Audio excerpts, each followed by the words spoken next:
হ্যাঁ, আমাদের ইসলাম কত সুন্দর। ইসলাম বলে তুমি খাবারে ফু দিয়ে খেও না। বিজ্ঞান বলে ফুতে আছে কার্বন ডাই অক্সাইড, যা খাবারে পড়লে খাবার বিষাক্ত হয়ে যায়। ইসলাম বলে নারী তুমি ভ্রু প্লাগ করিও না। বিজ্ঞান বলে ভ্রু প্লাগে নারীর মৃত্যুও হতে পারে। ইসলাম বলে তুমি শূকরের গোশত খেও না। বিজ্ঞান প্রমাণ করেছে শূকর খেলে এর সম্ভাবনা বেশি। ইসলাম বলে মাদক গ্রহণকারী জান্নাতে যাবে না।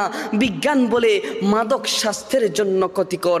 আলহামদুলিল্লাহ, সাক্ষী গর্বিত আমি ইসলাম ধর্মের অনুসারী।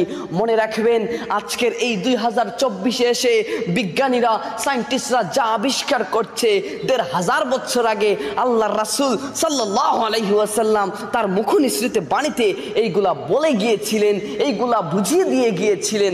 হায় আফসোস, আজ মানুষ ইসলাম থেকে দূরে সরে গিয়ে বিজ্ঞানকে বিশ্বাস করে।